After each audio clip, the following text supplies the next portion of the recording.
Hey guys, what's going on? Welcome back to the show. Welcome to the Monday afternoon version of Action Movie Anatomy. We're here to talk about X-Men First Class, some people's favorite movie in the entire franchise. It's definitely better than Dark Phoenix. We'll see you guys in just one quick second. Welcome to Popcorn Talk, featuring movie discussion, news, and interviews. Popcorn Talk, we talk movies.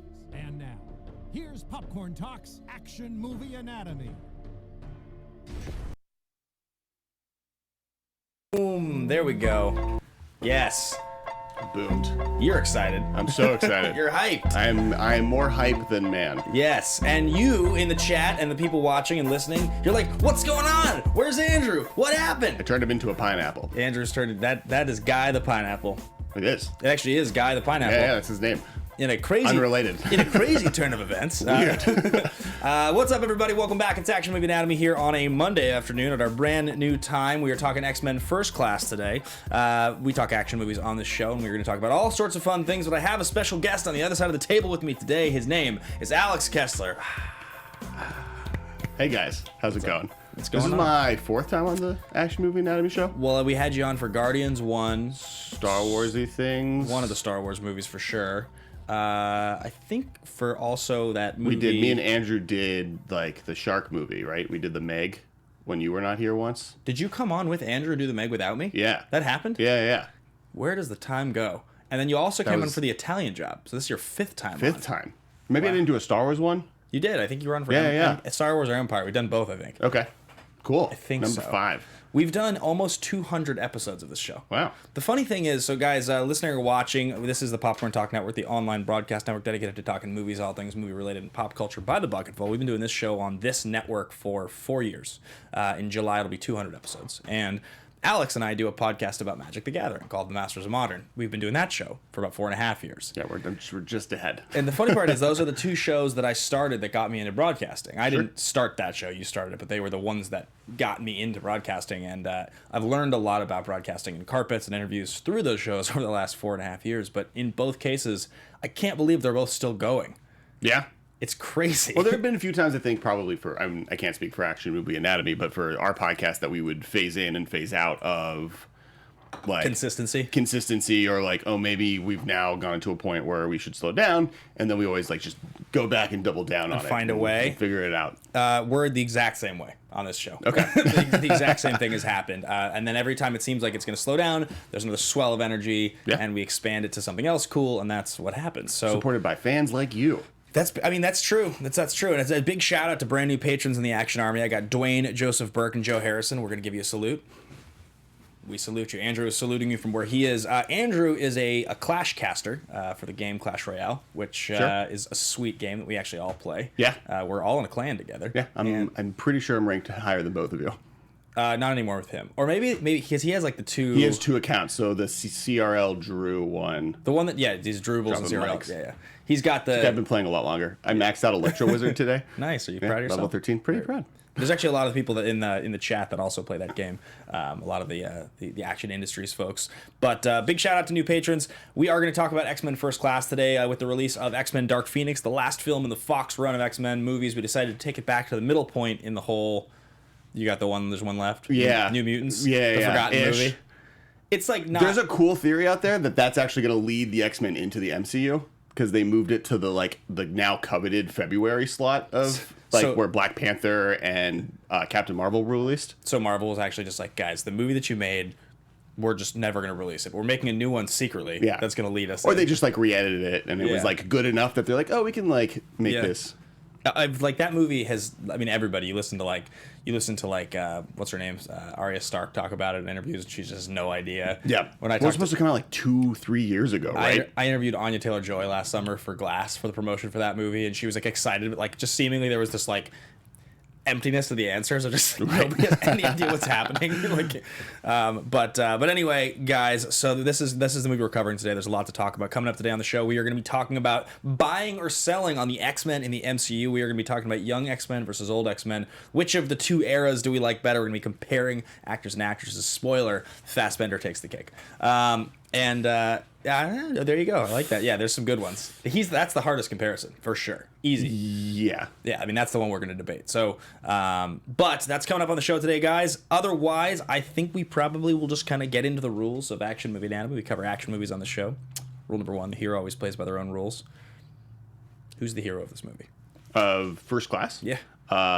It's Xavier, right? I mean, and he does play by his own rules. It's like, I think you have to sort of say that the hero of the movie, like this often It's an happens. ensemble cast. It's an ensemble, but often you have the dual hero. So like the buddy cop movie will be Sure. like you get both halves of the hero. And I think it's pretty fair to say that Charles and Eric are the heroes. And they both play by their own rules. In fact, Magneto plays by his own rules against Xavier's rules, who then Right. also Xavier establishes his own rule. There's a lot of rules making and breaking in this movie. Yes. Magneto was right, says Alex Frost in the chat. Yeah, thank you.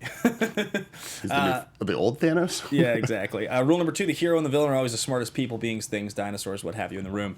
Again, I think if you were saying that they were the hero and the villain, that's true. Shaw is the smartest guy in the room in some ways because he's able to be smarter than the X-Men and like. Well, he's smarter than both Russia and the United States, the two largest world powers at that point, right? He caused the Cuban Missile Crisis. And he has a smart hat. He's got a pretty smart hat. Yeah. And then obviously Xavier's main power is he's the smartest person in the room. Right. Except I like in this movie, and I had forgotten about this, that Hank is actually, Hank is actually smarter than Xavier. Yes. Yeah. You forget sometimes, you do remember in the cartoon that the Beast, he would always be super duper smart. Right. He'd be working on computers, but also hanging on the ceiling. But it's nice that he is he's not necessarily more powerful, but he is smarter. He's a super genius. Yeah, he's a smarter human. Right. Xavier is a more powerful brain mutant. I remember reading in the late 90s this comic book run called Heroes Reborn, and it was it was the transition when Marvel was going bankrupt, and they combined with all these artists and writers from Image Comics just before Marvel kind of relaunched. But there was this one run where they go against a villain called Onslaught. And Onslaught's he's come back or something. Yeah, I believe he is the main character of the show Legion. Okay, yeah. So Onslaught, but so if I'm not as long. Yeah, continue talking about it though. And so, but I remember there's the 12th issue, the second to last issue, there's this meeting of the minds, and it's the Marvel characters all sitting around a table, the smartest minds in Marvel, and it's Reed Richards, Tony Stark. I'm wrong. Sorry, that's a weird combination clone of Proteus. Is anything? It's Charles Xavier, but he's been given. Well, because Xavier is Onslaught. I think is what the story was. It's Magneto and Xavier are smushed into one person. Yeah. And it's Onslaught. Legion is the son of Charles Xavier, who's a different name.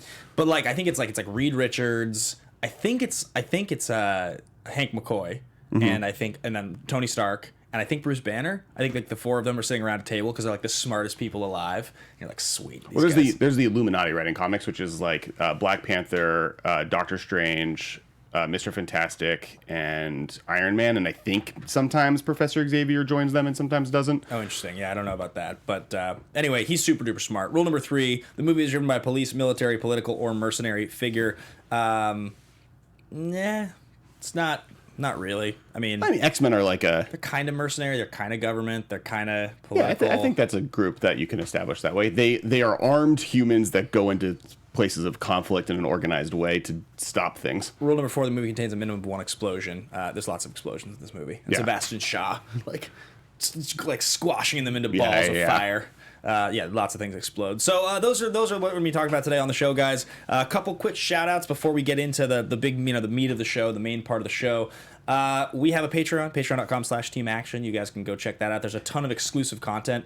Drew and I are actually doing exclusive streams now. So as well as this show and the Collider show, the Action Guys we do, Action Industry is the YouTube channel. It's growing really rapidly, and we're doing a stream on Mondays, a stream on Wednesdays, and a stream on Thursdays. We do a paired one, then solo streams. But you guys have been awesome. We've had a ton of you in the chat every time. So go check that out, Action Industries YouTube, and then all of the places you can find us on social at Team Action Show and Action Industries everywhere else. So you can find me personally at Ben Bateman Media. Where can they find you, Mr. You can find me on Twitter and anywhere else at Kess Wiley, Kesswyle. You can also check us out on the podcast that we have together. And also, we have new toys coming out. So I own a toy company. We make outdoor spring summer toys and collectibles.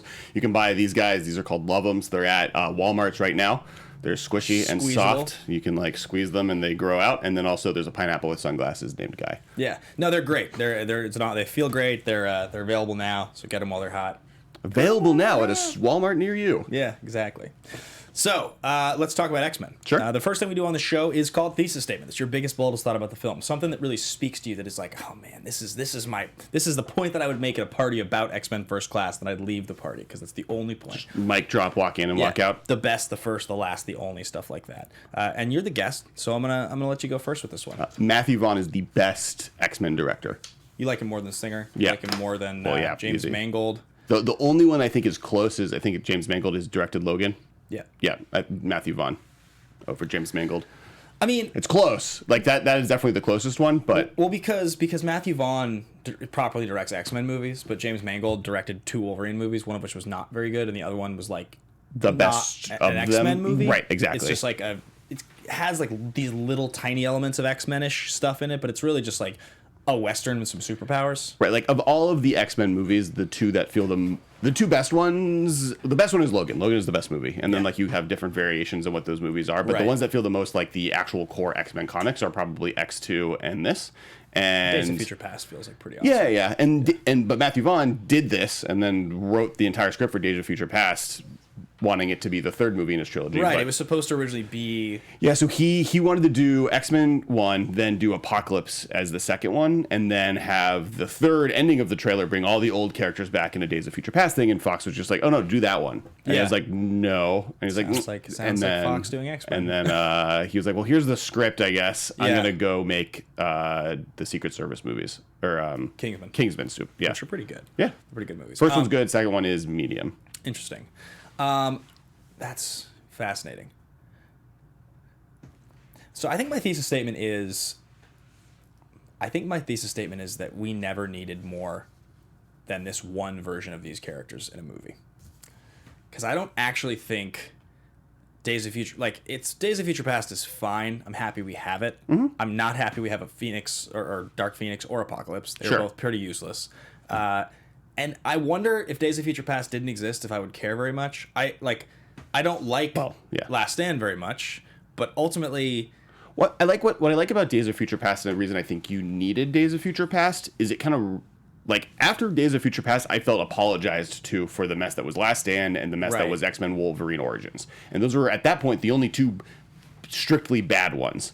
Right. And then if Days of Future Past happened and then Logan happened and Logan ended the franchise and those 2 kind of were the end of the franchise with Deadpool doing its own thing, I would have walked away from the Fox X-Men franchise with just like, this could be the like highest average superhero movie franchise. But then they just pumped out of bad ones, a bunch of them. A couple bad ones, yeah. I mean, I just think, like, when I say that it's the only one that we needed, I just think this movie stands pretty well on its own. It's a good origin story. It's cool that they bring in the younger versions in Days of Future Past, don't get me wrong. Like, I enjoy that movie. Sure, older version, yeah. Or, yeah, whatever. But it also just doesn't totally feel like... Like, I just didn't need a big continuation of the Fox X-Men run. I would have been happier if that point, instead of doing Days of Future Past with the Fox X-Men characters, we had just had them inverted into the MCU at that point. Just end it. You gave me that story, and now I just get the... Now, like... What I think that's what Days of Future Past and Logan could have done. Like, if Days of Future Past and Logan ended the franchise, then I don't think people would be like, oh, they need to wait 10 years before they bring it into the MCU because I'm sick of X-Men. We'd just be like... It'd be like, oh, great, the X-Men are no longer... That story of the X-Men is done. They finished it on terms that are their own and great. Right. But I don't think you're wrong that, like, they should have stopped a long time ago. Garth McMurray says, get your own Guineapple. Is that Guineapple? Was that a thing you guys already have come up with? No. That's pretty clever. Yeah. Guineapple. Yeah. Available now at Walmart's near you. So that's going to be my thesis statement, guys. Share yours in the chat here if you have your own thoughts about this movie and what are the biggest, strongest points about it. We've got some great people in the chat here. Let's see here. Alex Frost. This is the X-Men movie that makes the most sense. All the other ones have time travel or continuity issues or are just bad.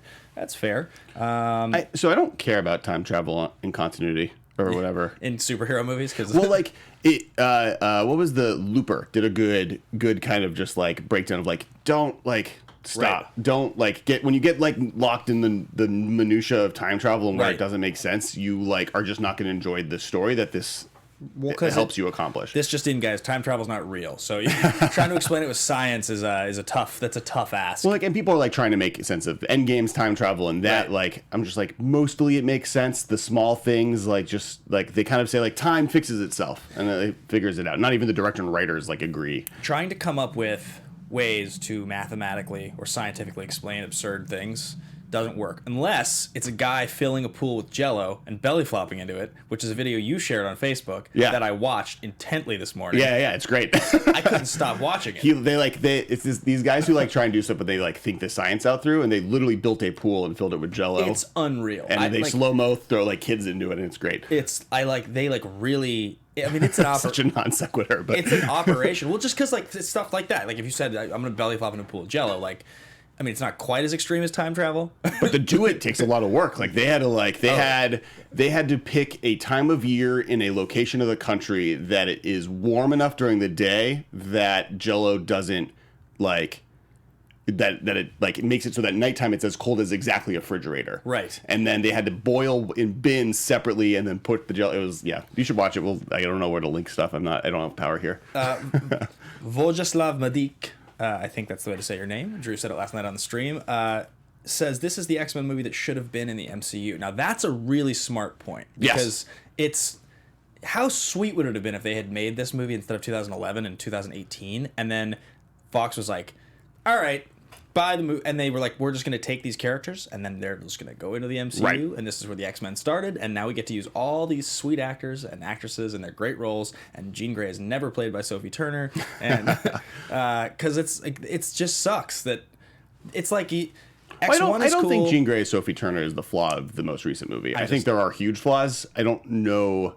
Some of it is casting from Apocalypse for sure. Yeah, like that has carried over into this. I mean, I don't want to spend too much time on that one because that movie's just pretty forgettable. Sure. I have my fist. For a second, I thought we were doing that one for this, so I picked my fist bump moment. It's when Magneto crushes the train. It's the only good moment in the movie. All his moments are like the good moments. And this is true of this movie. Like Michael Fassbender as Magneto is just outperforming everyone around him, and is just like the thing that I was saddest walking out of Dark Phoenix is that because I remember walking out of this movie and saying the movie that we need is a Magneto Nazi hunter movie. I would watch 6 hours of that. Yeah, well, that scene is the best scene. I mean, let's get because that's the next part of the show. So fist bump moment is the part of the show, guys, where something happens. You kind of look around. You're like, "Are you seeing this right now? This is the coolest thing I've ever seen. I'm so hyped. I get to watch this movie." You want to call your buddy and literally tell him, like him or her, this is just the best thing. This is why this movie's great. Mm-hmm. And I didn't remember this movie being that good. Like I watched this movie not in 2011. I probably watched this movie in like 2013, 14. Okay. And because I remember X-Men First Class as a storyline, I'm pretty sure. I think I read the comic books, maybe. In fact, well, it's like have you read the original X-Men comics? Like from way back, like the ones that I read those. But there was a storyline I think called X-Men First Class, like a comic book published by Marvel in the mid 2000s. Sure. And this could be totally wrong. And if somebody in the chat knows what I'm talking about, then this is crazy. Mm-hmm. But like.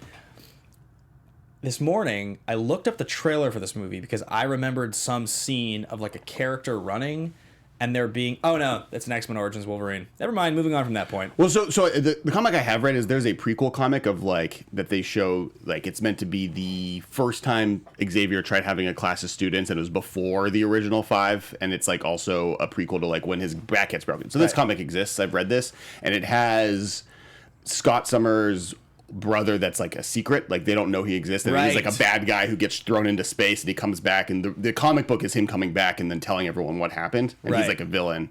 It's Scott Summers' older brother, and Alex and Scott's older brother. It's the third Summer brother.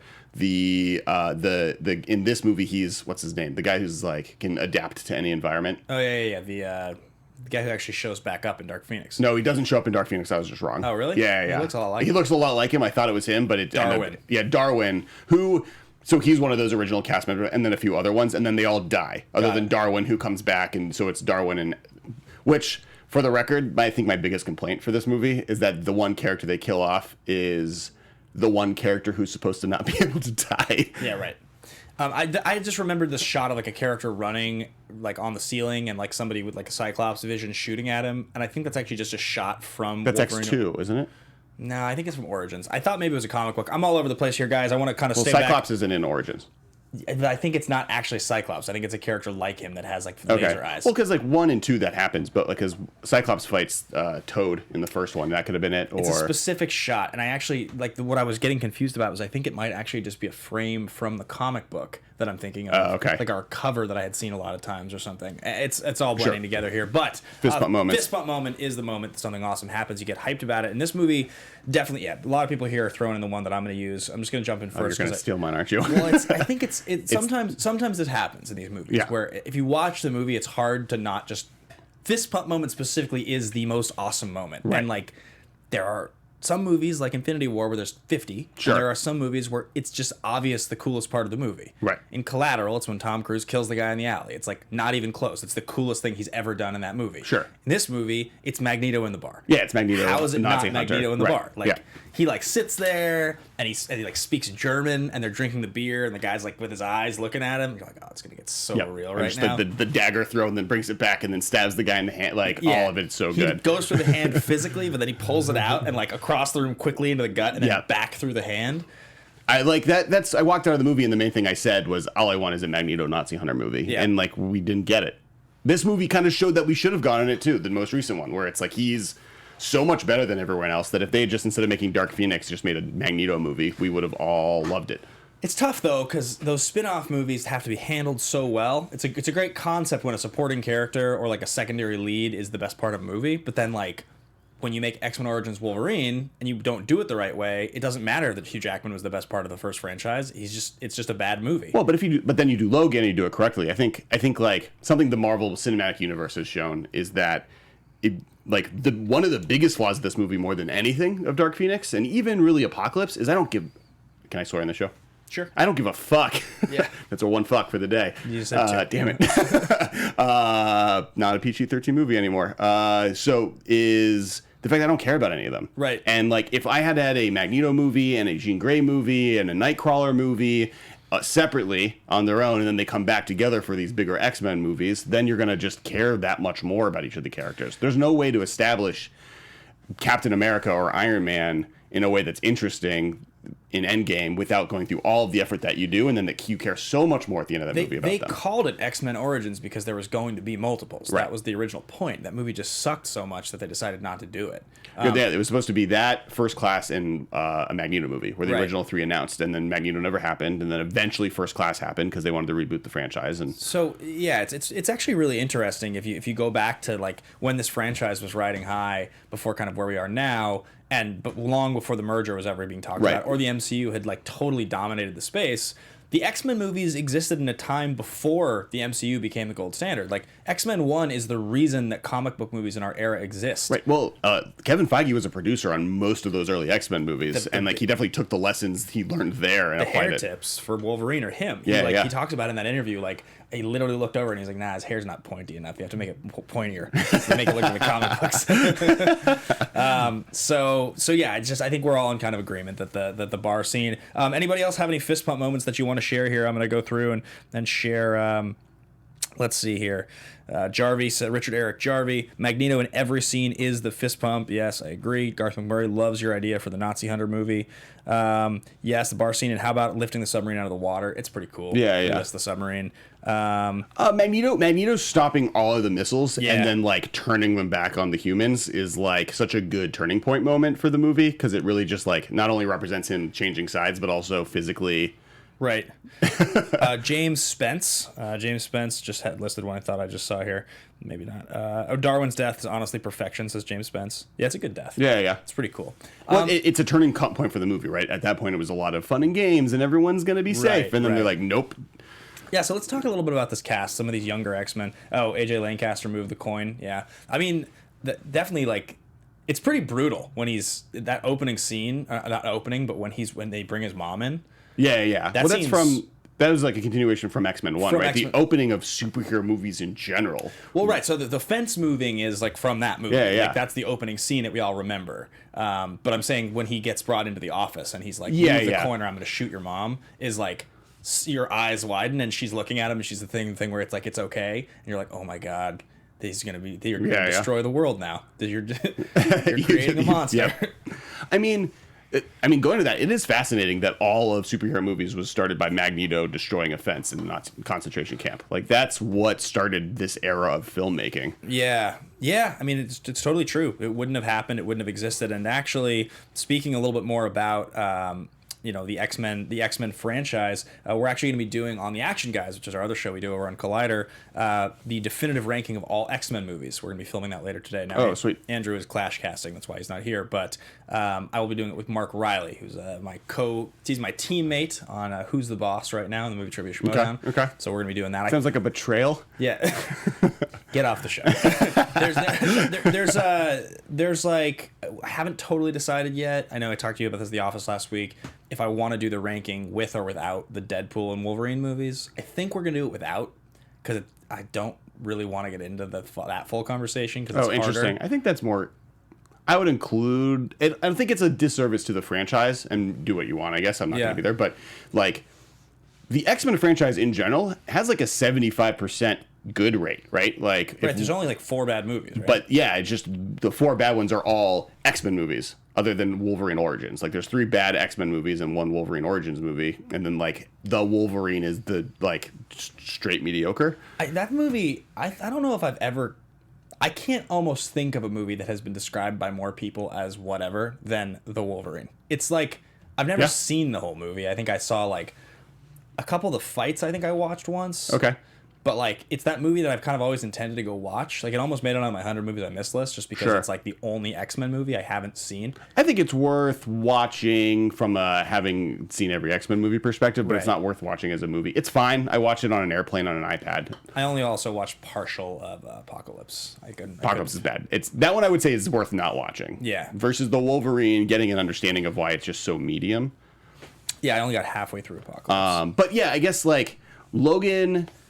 Days of Future Past, First Class, X2, X1, and the Deadpool movies are all, like, good. Pretty strong. Like, great to, amazing. So, like, then you have 4 bad ones and 1 medium on that. That's, I think a relatively successful franchise. It's just, like, Fox stopped caring, partially because they knew they were selling it, and Marvel was going to take it over, I feel like, especially with this movie and New Mutants. I want to get into star profiles here. There's a great article on Deadline you guys can go read this morning that actually just came out talking about why this movie, why Dark Phoenix did so badly. And they break down piece by piece kind of some of the misinformation about reshoots, that reshoots happen on almost every big budget movie in the genre, that this movie had as many or less reshoots than most of the successful movies, that the difference between, let's say, Solo and Rogue One is the way that the company handles information and leaks and like adjusts information is like the difference of a successful movie and an unsuccessful movie. That this movie... There were so many things about this, like the trailer coming out and it being announced on the 14th and then immediately being moved to June after information about reshoots had already happened, and then the merger, like, it just... Well, there was also... I mean, like, we now know for sure, like, the director and writers have said that, like, the director was rewriting the script every single day and having actors, like, Sophie Turner helped him rewrite dialogue every day on set, rewriting the script as they were filming. We know that the movie itself was supposed to end like Civil War. Right. And then, so they changed everything, and then it was supposed to end like Captain Marvel, and then they changed stuff after that, and then, like, at that point, you're 3 different entire plot lines into the movie. Well, yeah, I would recommend reading the article, because it's a cool article. It's a lot of information. But let's get into the star profiles really quickly. James McAvoy, Michael Fassbender, and Jennifer Lawrence stand really as the stars of this movie. Each one of them kind of with what's-his-face, the bad guy? Kevin Bacon would be the 4. We always choose 2. I only include 3 here because Jennifer Lawrence was in a breakout moment. Sure. I would say it's McAvoy and Fassbender they're the star, traditionally the 2. So McAvoy at this point had done Romeo and Juliet in 2011, The Conspirator in 2010, and The Last Station in 2009. McAvoy broke onto the scene a few years before this. He had done the movie Atonement, was like his big Oscar nominated, everybody talked about it and saw it movie. And then he did Wanted right after, which is like his big action role. Yeah. And then he is Xavier in this movie. And that's like when his career really... Well, all 3... Michael Fassbender may be less than the other 2, but both him and Jennifer Lawrence... Like, Jennifer Lawrence, when she was talked about as, like, the big new thing, the statement was, she's won an Oscar, she's in all these movies, but she's also headlining 2 of the largest franchises right now, X-Men and she did Hunger Games. I mean, so we can talk about this. Yeah. She does Winter's Bone in 2010, which is the movie she gets the Oscar nomination for. Did she win? No. Okay. And she's good. It's a really good movie. Yeah. It's one of those, like, dark, like, way out. Like, Like Crazy in 2011 and The Beaver in 2011, which is the weird Jodie Foster Mel Gibson movie where I think he like doesn't talk and he's like has a friendship with the beaver. I think she's his daughter in the movie, maybe, that I can't remember. But anyway, that's 2011. Then she does this in 2011. I believe Hunger Games 1 is 2012. I think it's the next year. Okay. So Jennifer Lawrence. And then Silver Lining Playbook the year after that, is that 2013? I think Silver Linings is 2012.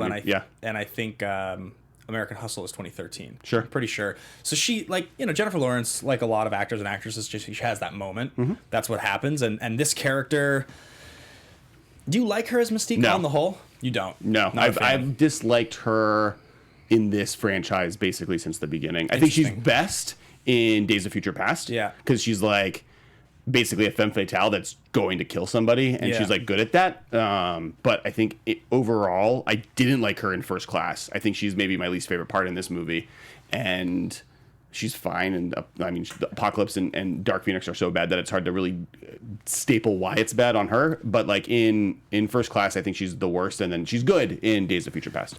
She's fine in this movie. I think one of the things about her in this movie that I am sort of more okay with is that she's supposed to be a kid. So some of her dumb behavior and like her like shoddy, like just like that's lame is like, all right, you're really young and you're figuring it out, and like you're basically an adolescent.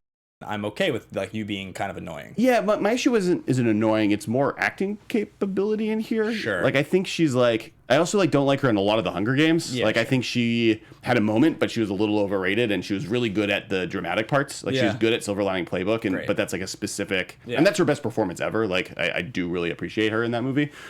In this, I just don't think she pulls it off correctly. She's just not your favorite. Okay, so the third star here we'll talk about is Michael Fassbender. Centurion in 2010, Jonah Hex in 2010, Jane Eyre in 2011. Now, Fassbender, early in the days of this show, was next to like Tom Hardy and a few of these guys who, in our recasts, we would use for everything. Because he's one of those actors that when you watch, it's undeniable his level of talent. Right. He's so good. He's so charismatic. He's so, like, engaging. Very slight guy, very like small frame, but just incredibly talented and super intense. And he takes risks. He's done a lot of really intense movies. That movie Shame is pretty hard to watch. Right. Obviously, 12 Years a Slave. He's just the worst. In like a good way. Yeah. I mean, In a great acting way, horrible terrible person, kind of a way. You have him as the android in Prometheus, David. Yeah, which is the best part of those movies. Yeah. Like everything else about it is dumb, but then Michael Fassbender, it's surprising how many bad, like high profile movies he's in where he is just so much better than the source material that's around him. He's also unreal in Steve Jobs. He's like so good in that movie.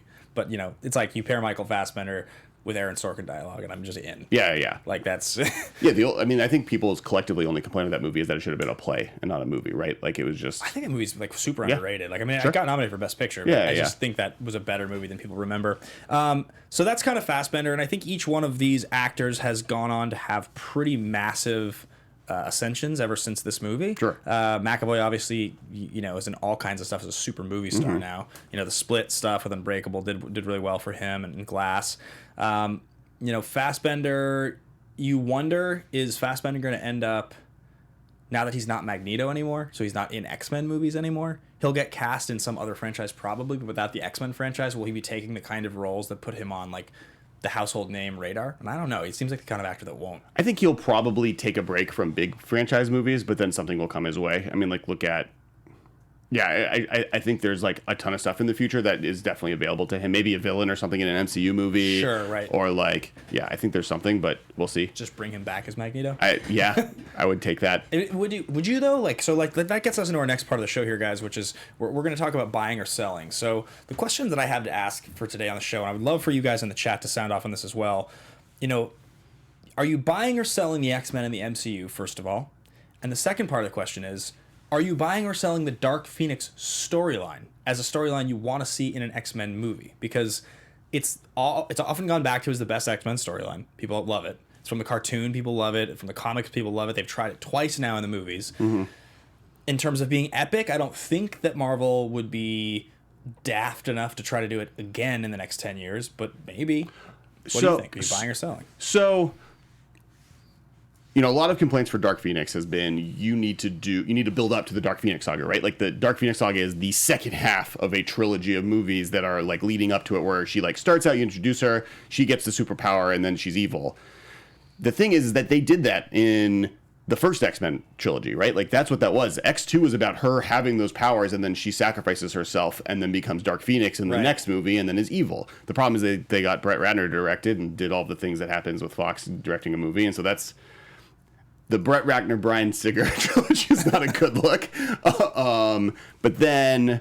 So, like, if that didn't do it, then, even though they've learned their lesson, I don't think anyone needs a Dark Phoenix saga. I think there's so many other good X-Men, like, stories to tell. Like, I'm super excited for the X-Men to be back. I'd love to see maybe, like, the original class, like, the actual comic. And that's, I think, what they'll do is go back to, like, the Iceman, Angel, Beast, Jean Grey, Cyclops start, and then build off of that. Marvel Girl, as she was called back then, I think, right? Yeah, and that way you don't have to, like, start with the Wolverine. You don't start with the Storm. You don't start with these characters that people, like, already associate so strongly. Your post-credit scene is Wolverine. Yeah, right, exactly. Yeah, where you, like, or you show Weapon X program at the end of it. And then... Because if they did Weapon X right, like, I've always wanted them to do that properly. I think X2 did it pretty good. It's just... Kind of. Okay.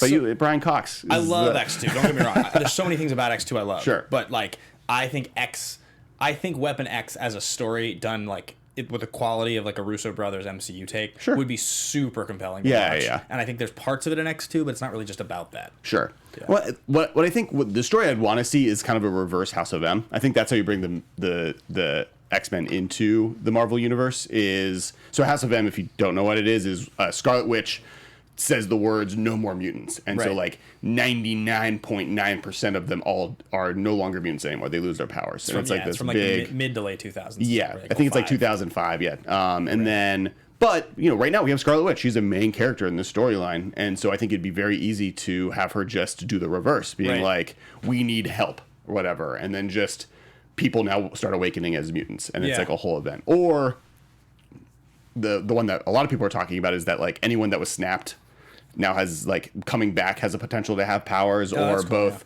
when Iron Man or the Hulk snapped, they like give the human race the ability to protect themselves from future threats of this level or something along those lines. Cool. Yeah. And if that was because like we know that the Hulk by Kevin Feige did something more than just bring everyone back to life immediately, because he brought them back to life safe. Like they've confirmed that he didn't just like if you were in an airplane and got snapped, you weren't brought back to life 3,000 feet in the air and then dropped to your death. Like he like is the joke was, well, he's a smart Hulk, so he did it smartly.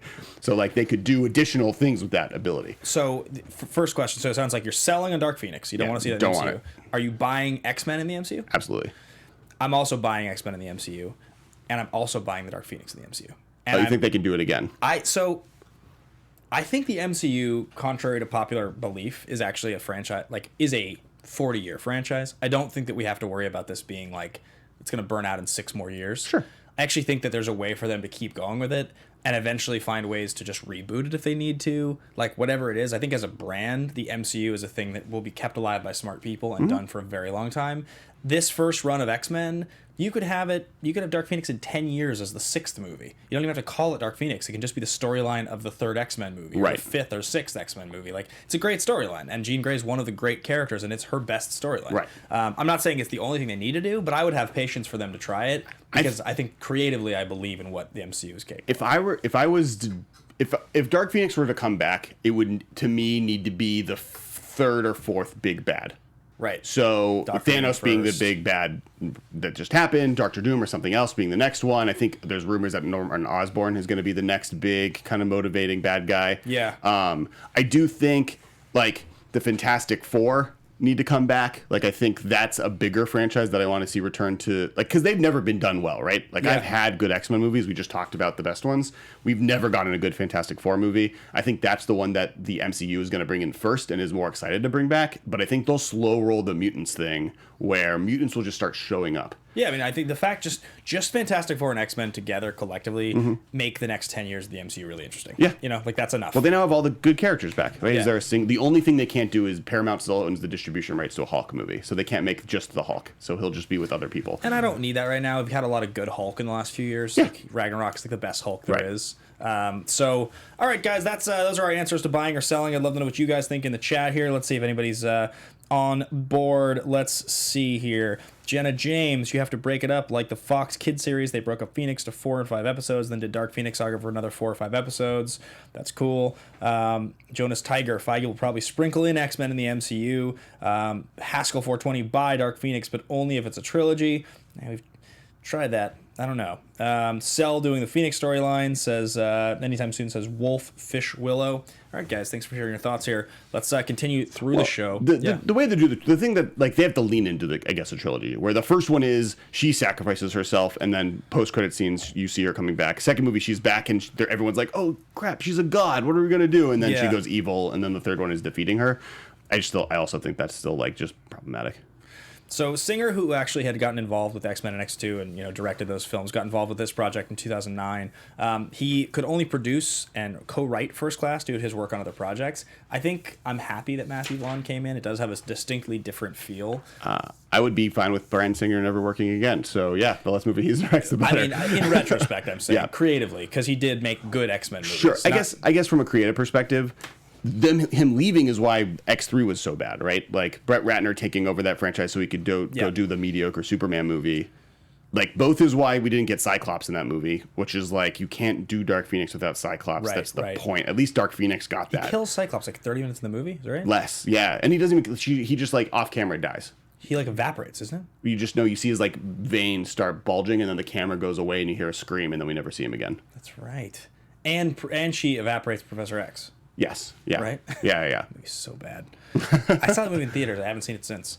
I don't think I've not seen an X-Men movie in theaters. I think I've seen every single one. Yeah, I think I've missed a couple in theaters because I stopped caring as much. Maybe Wolverine Origins. I can't remember if I saw that or a DVD. That was a bad one. Yeah. Yeah, but it has huge. Big fan of him.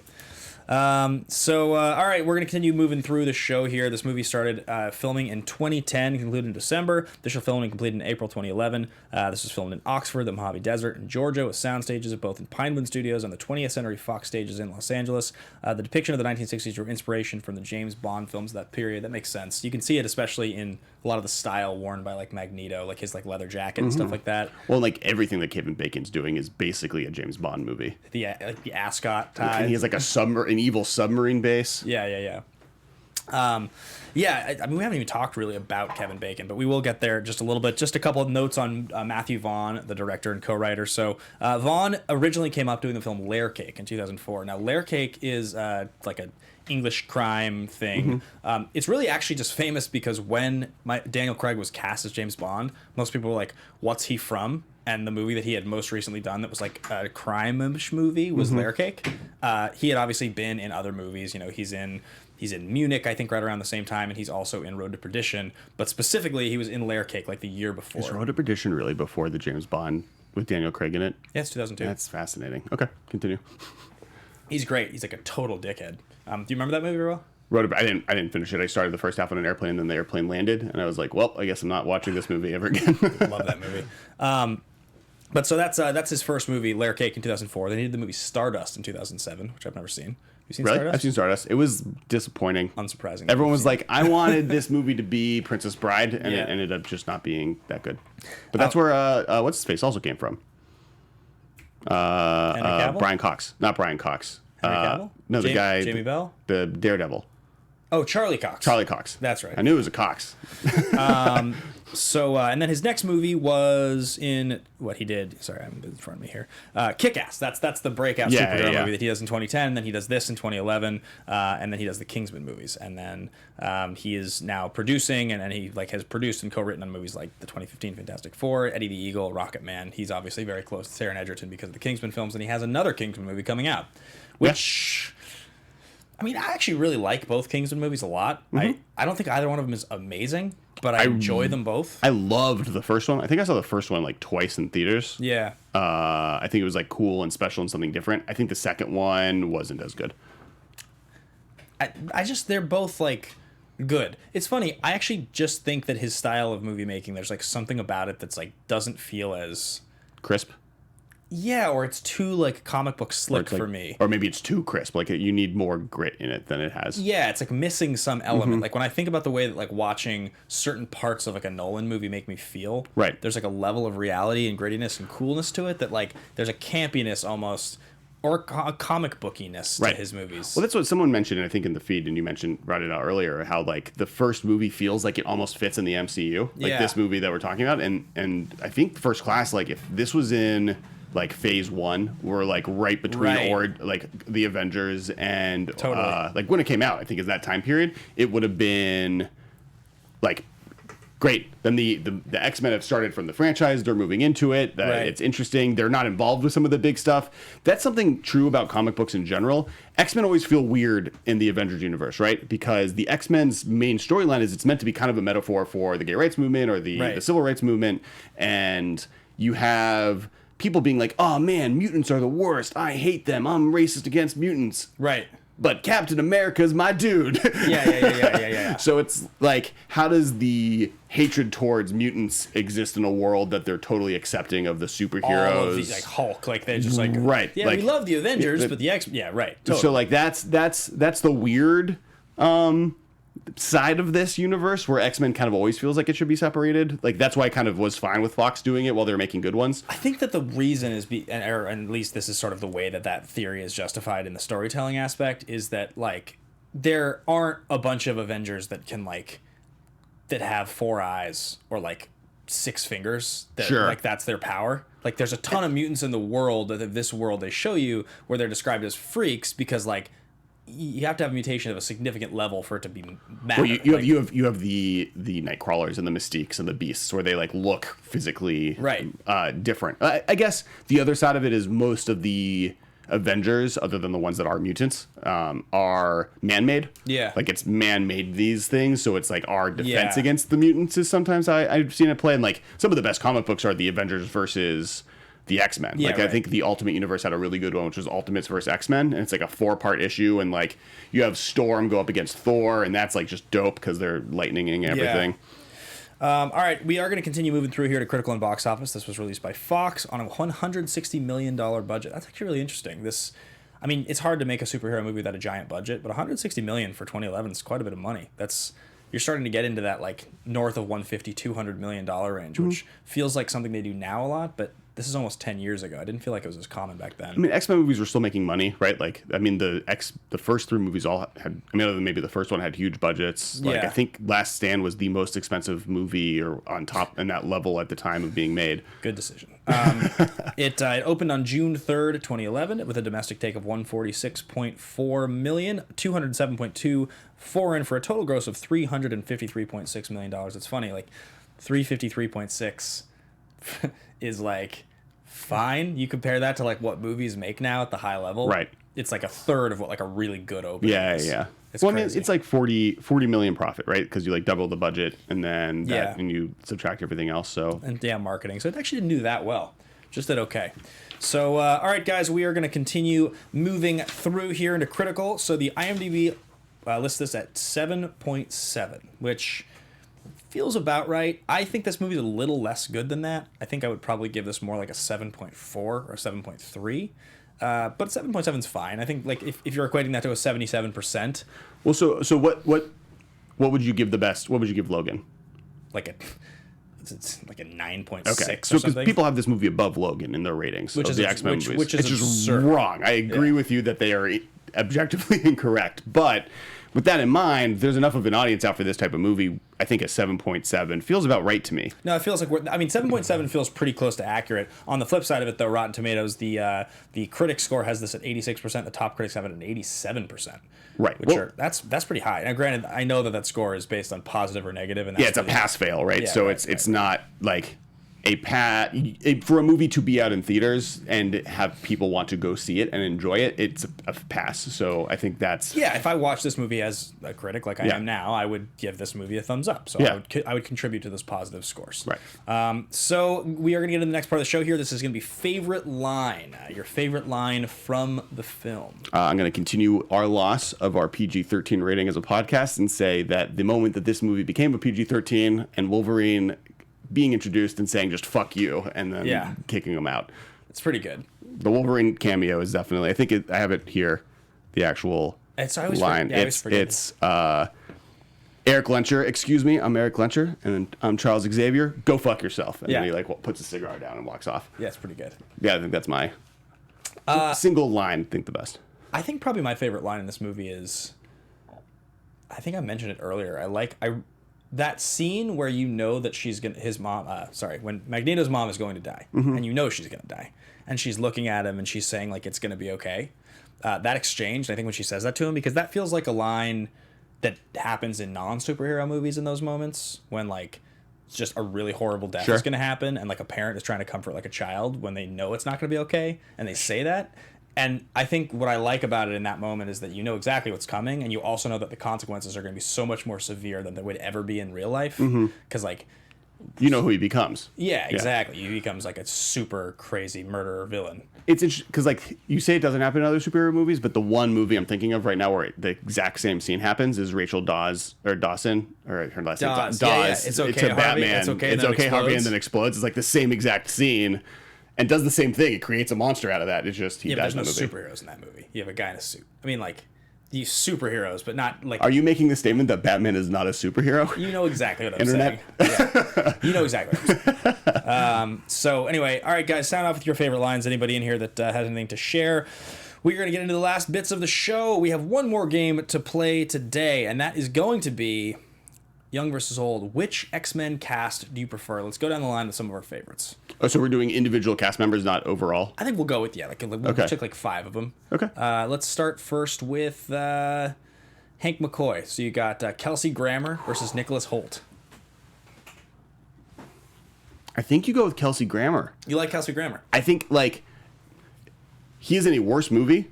Way worse. Debatable, though, because he's not, like, Apocalypse is worse than Last Stand, and Hank McCoy is in both of those. So, like, technically, yeah, Kelsey Grammer is one of the better casting choices, period, in these franchises. As Beast, you like him? I like Nick Hoult a lot. He's one of my favorite parts. I love Nick Hoult, and I think he does a good job with the role. And, like, if Kelsey Grammer wasn't the Beast in the other one, I would agree with you. Yeah, I'm a big fan of Jenna James rolling her eyes at my answer. All right, fair enough. That's got to be the Batman thing there. All right, let's move on to Rebecca Romaine Stamos versus Jennifer Lawrence as Mystique. I guess Jennifer Lawrence. I don't like you. I mean, Rebecca Romaine Stamos is cooler. Yeah. I would go Stamos. Me too. Yeah. She was more affecting. I feel like at the time that Stamos was in that movie, you like needed her to be awesome because like you needed all the angles to work. By the time this movie happened, I don't actually think it matters if she's very good because the main two are the only people that need to be really awesome in this. All the rest of the cast of this could have sucked, and as long as you have a good Xavier and a good Magneto, the movie's still pretty good. I think the problem is that they use her powers in a cooler way because Mystique's power suite leans itself better to being a bad guy. Right. Like being like infiltrating and assassinating people and like all that stuff. And that's not what a good guy does. So in the X-Men movies, so much of it is more about like questioning what her identity is. And Okay. Famke Johnson versus Sophie Turner. Famke, me too. Yeah. I'm not a big Sophie Turner fan. I like Sophie Turner. I think she's getting better as an actress every single thing she's in. She was actually one of the best parts, I think, of Game of Thrones season 8. Yeah.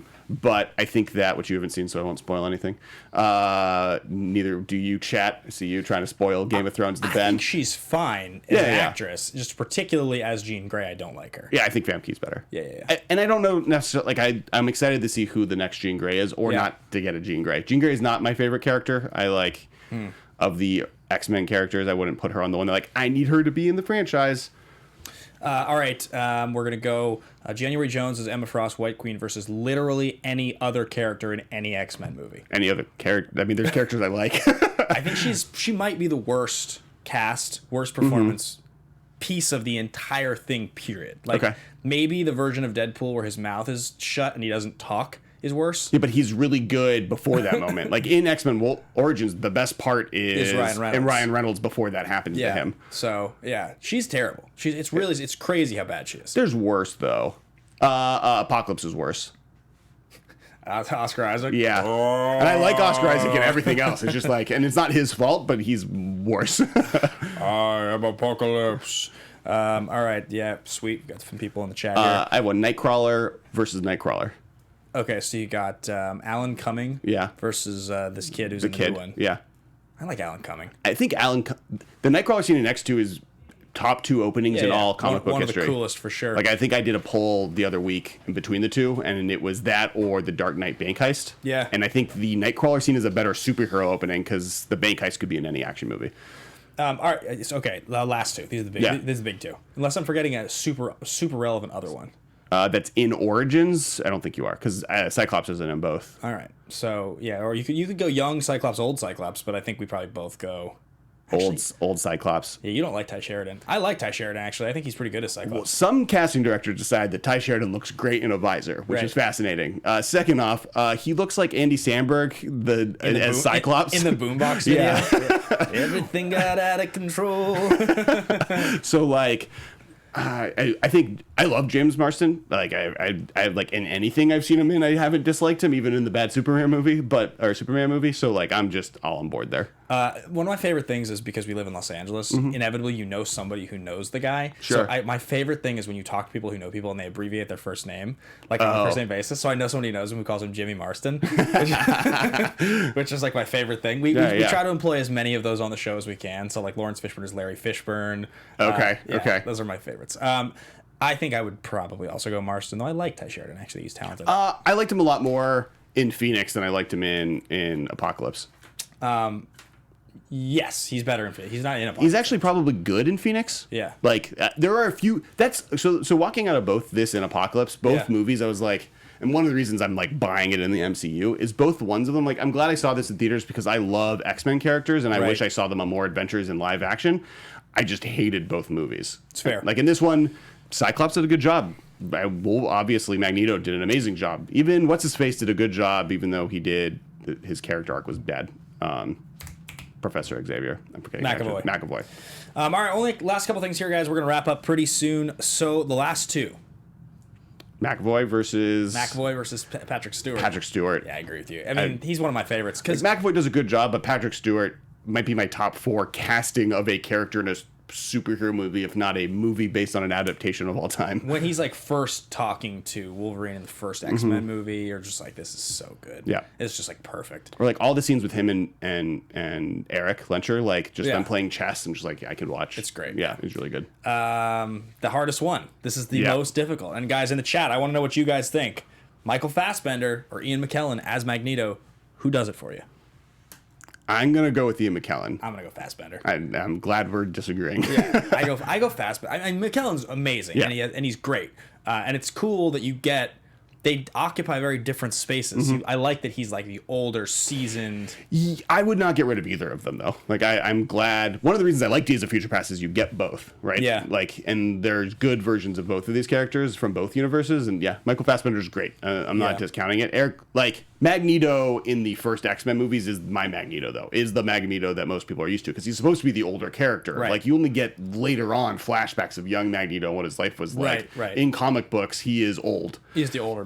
Same as Professor Xavier, and so like Michael, and they're both so good. That's hard. Let's see. Gandalf the Grey as Magneto is so dope, though. We did a watch along on the Patreon last night of Lord of the Rings Fellowship. Sure. And a lot of Gandalf impressions. He's such a good actor. Oh, he's so good. And him as Gandalf, we're going to do it on the show in 2 weeks, actually. We're covering that movie. But just like when Frodo has the scene with him where he's like, I wish the ring had never come to me. I wish none of this had ever happened. Yeah. And he's like, nobody wishes those things in these times, but it's about doing what you can with the time you have or something like that. He's just unbelievable. Yeah. No, I mean, Ian McKellen might be one of the greatest actors of all time. Yeah, it's a shame he'll probably never win an Oscar. AJ Lancaster, Fassbender, Jenna James, Fassbender. You got Skunk Ape, Fassbender, Will McLean, Fassbender, easy. Infection can't pick. James Spence, Fassbender. Jonas Tiger, McKellen. Vojislav Medic, McKellen, barely. All right, there's a lot of votes in here. I'd say Fassbender is the winner on the whole, but there's some recency bias there too. Yeah, Skunk Ape, both McKellen and Fassbender, awesome. I love them both. I think that might be why Days of Future Past, like excluding the spin-offs, Days of Future Past is my favorite X-Men movie. I have to go back and watch it again. I saw it in theaters. I liked it a lot. So, all right, guys, we only have 1 or 2 things left. We have, I think, an AMA question that I can pull up here really quickly. I have a question for you. Yes. Before we get past the movie. Comic books or movies, favorite X-Men character? comic books or movies. Like just who's your favorite X? If you could have a movie about an X-Men character, have them more featured in a movie than they currently have You're been. not saying my favorite iteration of any character in any medium? No, your favorite X-Men character. As a comic book nerd and movie nerd. It could be both. I mean, I think historically, I only liked Wolverine in the cartoon and comic books some. I ended up liking him more as Hugh Jackman. Sure. Like, he just had more depth and was more interesting. I mean, I'm going to jump your question and just say, because of Logan, he's my favorite ever. Okay. That's the just reason. Wolverine. In Logan. Like, sure. I think Hugh Jackman's Wolverine sold me on the character of Wolverine way more. Than comic book. Yeah, because if I think back to old, like, X-Men characters... Like, when you were, like, in high school, what was your favorite X-Men character? Like, we all had, like, Marvel cards and stuff. Sure. So, I mean, I definitely liked, like, a lot of those characters, Banshee or Havoc, Cable, like Deadpool, a lot of those characters that were really awesome. I was never as big of an X-Men guy, though. Sure. I liked the X-Men. Like, I think Wolverine, though, is the easy answer. Okay. Yeah, how about you? Iceman. Bobby Drake. Yeah. Yeah, sweet. A is, like, Omega, whatever. He can blow stuff up. I think I related as a kid because he's, like, the most powerful of them, but also the laziest, so doesn't take advantage of that fact, and I appreciated that and sympathized. I prefer Frozone. That's fair. From The Incredibles. Yeah. Yeah. Who doesn't love Frozone? It's probably my favorite Incredible. Austin Loverin has an AMA question, which you can submit your AMA questions, guys. If you go follow Action Industries on Instagram, we put up like a question, like a poll of some kind every single week in the story. And if you then respond with your answer, we select one person to ask their question on the show. This week it is Austin Loverin. His question is, are Fassbender and Ian McKellen the best duo to play the same character? If not, who? I don't know if I can think of another duo that's like memorable that plays the same character. Batman. I mean, Heath Ledger and Jack Nicholson. But like duo to play the same character, like two people to have played the same character. Yeah. I mean, so you're thinking like Michael Keaton and Jack Nicholson versus Christian Bale and. Well, no, I'm saying no. I don't think. He's saying between Professor Xavier and Magneto, both versions. I think he's saying like two people that then also played the same characters in like another iteration of the movie, like older version or something like that. Well, I was thinking prequel sort of. Just like yeah, okay. I mean, are there like Qui-Gon? Qui-Gon's not a Ewan McGregor and I always forget Obi-Wan's real name. Who's old Obi-Wan? I haven't seen like Alec Guinness? Alec Guinness. Alec Guinness and Ewan McGregor is pretty good. I mean, that's a really good one. I love the two of them together. If we're going single characters, Austin, then I think that's probably the one that comes to mind because it's younger, older. Assuming it has to be the same franchise, I guess, because like the Batmans are different franchises, so like same universe. Right. Yeah, that's probably the best of the Star Wars ones. None of the other ones are good. R2-D2 and R2-D2. Just it's fair. Young one has jetpacks. Old one is sassier. All right, guys, that's going to wrap up the AMA question for the week. Be sure to share your thoughts and follow along all the different places. Coming up this week really quickly on the Facebook group, the Patreon here for Action Industries. We've got a bunch of cool stuff. We got a stream today at 5. We got one on Wednesday at 9:30 p.m. and another on Thursday at 2 p.m. Be sure to tune into those live to get all kinds of fun stuff. There's a ton of you that upgraded to the captain level on the Patreon this last week because of those sweet coins. Should I stand on a chair? Captain? Oh, Captain My Captain? Yeah, I love that movie. I would break this. I weigh too much. And we wanted to find a way to reward a lot of you guys at that level, aside from just getting the coins. So we're going to probably announce it this week on the stream, some really cool perks for people at the $10 and the $25 tier. So stay tuned for that. Be sure to turn into the stream today at 5 o'clock. That is youtube.com/Action Industries to get some of that stuff. And I think we are going to be doing a behind-the-scenes Patreon reaction to the Family versus Inky and the Brain Schmodown match as well, Andrew's most recent match. There are 3 action movie categories. Totally ridiculous, totally legitimate, and ridiculously legitimate. They explain themselves. You've been on the show enough times to know, is this movie totally ridiculous, totally legitimate, or ridiculously legitimate? I'm going to go with ridiculously legitimate. You like the middle category on this one? Yeah, I feel because there's like a lot of like poppy superhero stuff, which is one of the reasons it's good, but it's still like poppy. They do like the montage where they're like sitting in the strip club and like smoking cigars and drinking scotch and like there's all that stuff. And then but at the same time, it's like dealing with the Cuban Missile Crisis and trying to take like a real look at like what mutants would be like. So it's like weirdly in the middle. That's fair. Yeah, Yeah, I think it's got to be in the middle category. I don't think it's not totally ridiculous, right? No, it's definitely not. Yeah, it does make you laugh unintentionally a lot, but it has some silly stuff, and it's not totally legitimate. It definitely feels. It's sillier. not like a serious movie trying to show a serious story, and it's not a insane story. No, and there's stuff that it hasn't earned yet with these characters, where like it just some of the beats in this movie are like, this is beats in a superhero movie that I need to hit. Like, this is not mastercraft. This is like, these parts of it are great and these parts of it are okay, and this stuff's kind of forgettable, and like that is one of the reasons I'm excited about the MCU taking this franchise, is like what they did with Spider-Man. And Spider-Man Homecoming and Civil War, where they like led into it slowly. Totally. You feel it's earned. They don't deal with the origin stuff that we've seen 1,000 times over. And I think the MCU is better at not like assuming the audience knows shit. Right. Like, I don't like here. I feel like they're lazy with some of their, especially in the later ones. They're lazy with their character development because like everyone already cares about Phoenix. Right. We don't need to really establish why Cyclops and Jean Grey are in love with each other. They're just in love, and we don't have to realize that. But then when she dies and all this stuff happens, you like. Don't care. For sure. Guys, there's only one last thing left to talk about on the show here, and that's called The Pitch. Normally. Was I supposed to do that also? Yeah, but you didn't know that. I could have. Wait, 1, 2, 3. The Pitch. You made me do it by myself. Yeah, that was cool. It's rough. All right, guys. Next week, we're going to be covering Toy Story 1 on the show. Toy Story 4 releases this week. I'll be going to see it at a screening this Wednesday, so be sure to tune in to one of the streams. I don't think I can talk about it on my Wednesday stream at 9:30. I don't think the embargo will have dropped. But if it has, then I'm definitely going to review it on the stream at 9:30 on Wednesday. It's possible that it has. I'm not sure. That is next week on the show, Toy Story 1. Alex Kessler, thanks for coming by. Yep. Thanks for joining. A big shout out to the generals in the Action Army, Andrew Hayes, Paul Denuzzo, Billy Bedford, Billy Belford, John Getz, Jonathan Peck, and John Patterson. We salute you. Be sure to check out Love'ems, Drop.Love'ems by Kess. They are at Walmart right now. Thanks for listening. Thanks for watching, guys. We'll see you same time, same place next week. Bye, everybody. From producers Maria Menounos, Kevin Undergaro, and the entire Popcorn Talk Network, we would like to thank you for tuning in. For questions or comments, be sure to visit popcorntalk.com. I'm Sir Richard Wentworth, and this has been a presentation of the Popcorn Talk Network.